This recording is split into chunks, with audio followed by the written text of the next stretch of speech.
Hey, how's it going, Top 10ers? I'm Landon, I'm your host for this video. So there are a lot of messed up people in this world, a lot of murderers, a lot of people who commit horrible crimes, and a lot of these people, they do get caught. But first, a lot of these killers, they plead not guilty. Well, sometimes they're scheduled to appear in court and to plead not guilty, but sometimes they just out of nowhere come out with these confessions. They come out admitting that they just killed someone or like just bashed someone's head in, and it's really disturbing. So this right here is the top 10 shocking courtroom confessions. Number 10, we have Danta Wright, who is this 17-year-old teenager who admitted to shooting Jordan Klee right in the head. This confession was shocking, and it was right in front of Jordan Klee's mom, which makes it really sad. During this whole conviction and sentencing, Danta had a big smile on his face, and because of that, it almost cost him his plea deal. Because of the plea deal, he got 25 to 53 years in prison. Maybe over that time you can figure out why this wasn't a joking matter and why he shouldn't think that this whole situation was funny. You know, it's funny to shoot someone in the head and then to tell the shocking confession right in front of the victim's mom. What did you do with that gun and Mr. Jordan Klee?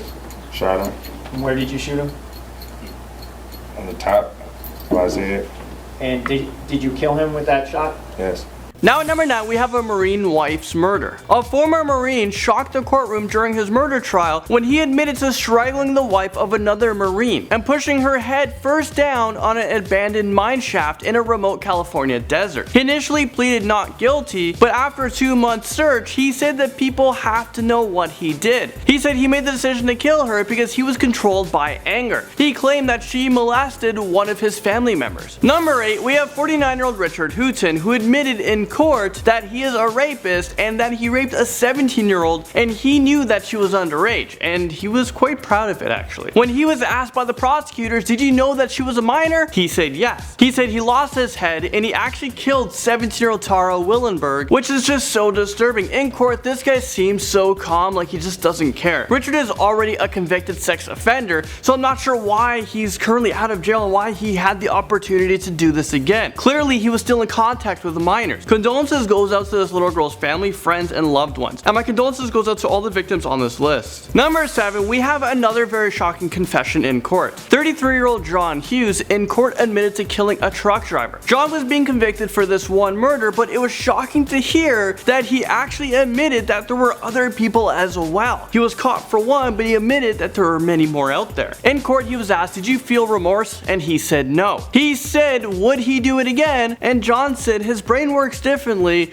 and he just wants to kill people, and right now he just wants to die. Listen to what he said when he was asked, how many people have you killed? As far as the murders that I've been a part of, but there's been quite a few. A dozen? At least. 20?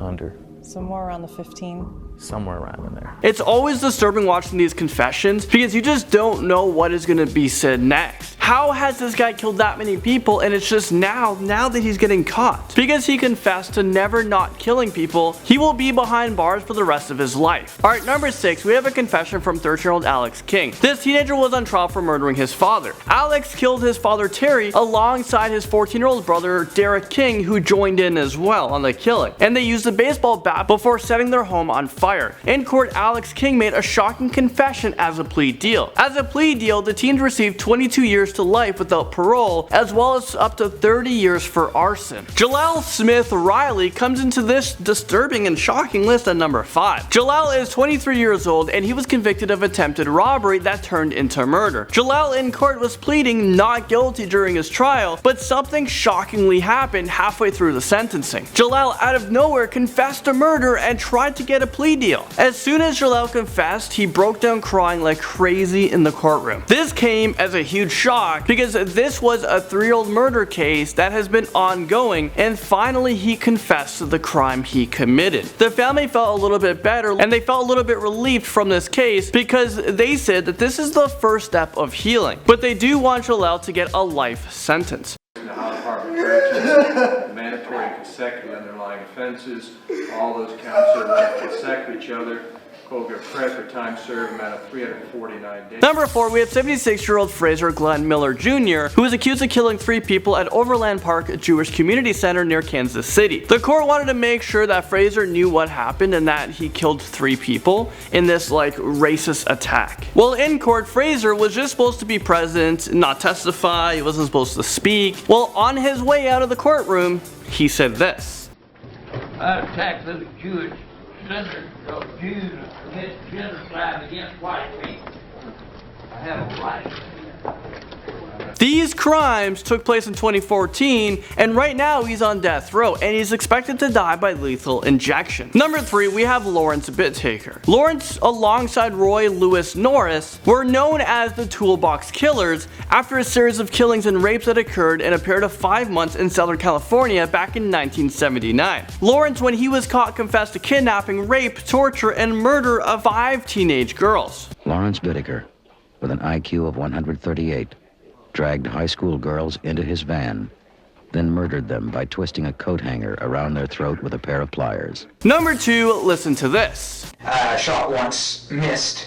Shot a second time, hit. He was driving 10-15 miles an hour, so it was rather slow.